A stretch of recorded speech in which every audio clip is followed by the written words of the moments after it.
Madame, Monsieur, bonjour et bienvenue dans le rendez-vous d'actualité juridique de la revue Fiduciaire. Au sommaire de ce jeudi 14 avril, résiliation d'un contrat au tort partagé, le barème Macron en question et solidarité dans le paiement des impôts.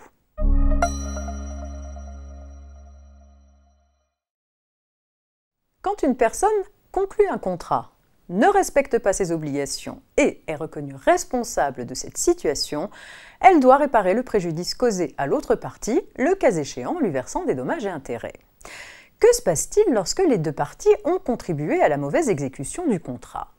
Ce cas de figure a été récemment tranché en justice. Dans cette affaire, un transporteur maritime avait confié à un prestataire de services informatiques la conception et l'installation d'un logiciel de gestion des ventes. À la suite d'un désaccord, le transporteur a assigné le prestataire en résiliation du contrat.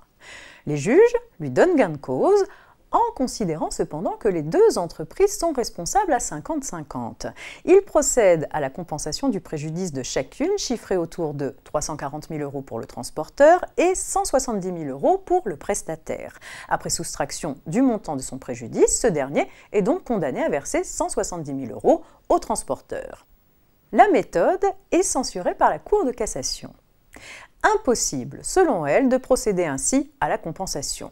Elle doit s'opérer en deux temps. Il faut d'abord appliquer au montant du préjudice le coefficient de responsabilité de chaque partie, puis effectuer la compensation entre les sommes obtenues.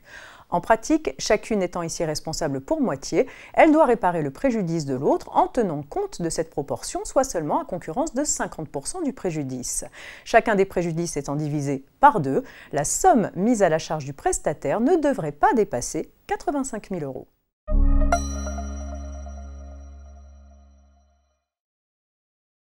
Pour les licenciements prononcés depuis le 24 septembre 2017, le Code du travail fixe un barème d'indemnisation, dit barème Macron, que le juge prud'homal doit appliquer s'il juge le licenciement sans cause réelle et sérieuse et que le salarié n'est pas réintégré dans l'entreprise. En pratique, ce barème fixe des montants minimaux et maximaux en fonction de l'ancienneté du salarié et pour certains montants planchers de l'effectif de l'entreprise.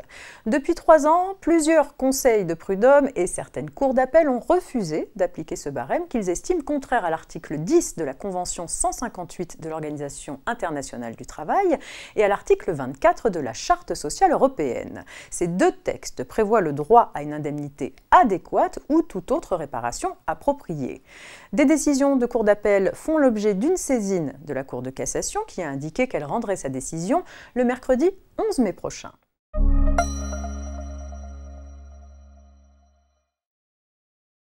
Dans le cadre de la lutte contre le travail dissimulé, un donneur d'ordre peut voir sa responsabilité engagée s'il ne s'est pas assuré du respect des règles du droit du travail par son sous-traitant. Ainsi, toute personne qui conclut un contrat portant sur un montant d'au moins 5 000 € hors taxe doit vérifier lors de la conclusion du contrat et tous les 6 mois jusqu'à la fin de l'exécution du contrat que son sous-traitant a effectué toutes les formalités et démarches légales. À défaut, le donneur d'ordre peut être condamné au paiement des impôts réclamés à son sous-traitant mis en cause pour travail dissimulé si celui-ci est défaillant.